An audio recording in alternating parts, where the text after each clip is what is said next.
Thank you, Senator Murray, and thank you for your leadership on this important issue and your articulation prior to that vote why it was so critical. It's great to be here with our California colleagues as well. One thing is for sure, probably two of the strongest economies in the entire United States are California and Washington. But we're strong economies because we're coastal states with many ports. We have a vibrant innovation economy, but we have to take care of our natural resource environment for that economy to continue.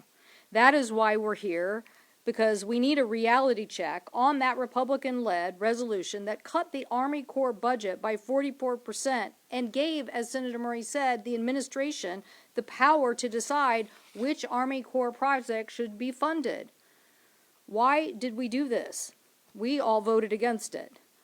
The administration directed the Army Corps to develop a blatantly political work plan that will hurt fishing families, hamper port competitiveness, and endanger our economy.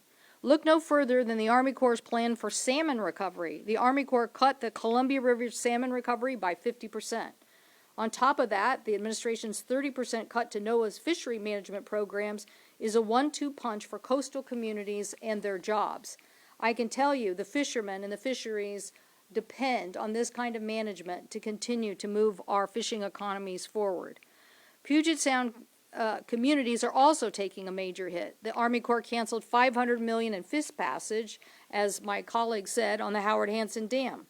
To be crystal clear, the administration canceled a bipartisan, consensus-based project that would have opened over 100 miles of salmon habitat. And why do we have the Howard Hansen Dam to begin with?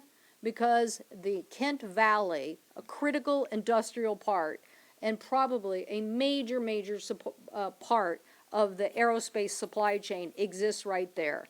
And if you don't do something to continue to protect and make improvement to the Howard Hansen Dam, you risk that entire economy from the impacts of flooding and what we've been dealing with in climate change. So, this guts our salmon goals, disregards our projects called into question for the future of a maritime economy that relies on salmon, and another result of the Army Corps' unfederated power, another result of the administration's unfettered power over the Army Corps, millions in funds cut from the seaports that employ millions of Americans nationwide and generate billions of dollars in economic activity, including an 84% cut to the ports of Seattle and Tacoma, which receive that money for waterway maintenance and improvements. Canada and Mexico are going to win the day, not just the tariff problem, but the increasing investments that they make in our ports, while this administration, at the time that we're on the Pacific, in the era of the Pacific, is pulling money out of the ports. It's not just our agricultural products that we deliver through these ports. We deliver product for everybody across the United States, for automakers, for soybean growers, for many products that want to reach distant shores. In 2024, 1.1 million ocean containers bound to or from the U.S. were shipped through British Columbia instead. Had that cargo been handled in the United States, it would have resulted in $3 billion in additional revenue and nearly $1 billion in labor income and nearly 14,000 jobs in the United States of America. So competitiveness with Mexico and Canada are real issues. So to remain in the game, we must invest in our waterways. We must invest in our port infrastructure. And the Army Corps is the U.S. port's largest outside investor, and the Harbor Maintenance Trust Fund is the bank.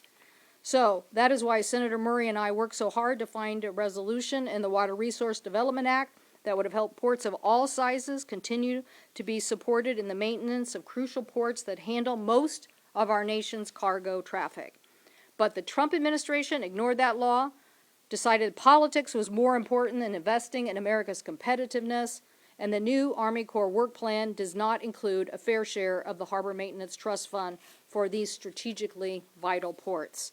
So we are here today to call attention to the fact that over $45.4 million was less received in this budget. This is a huge problem for the next 5 years.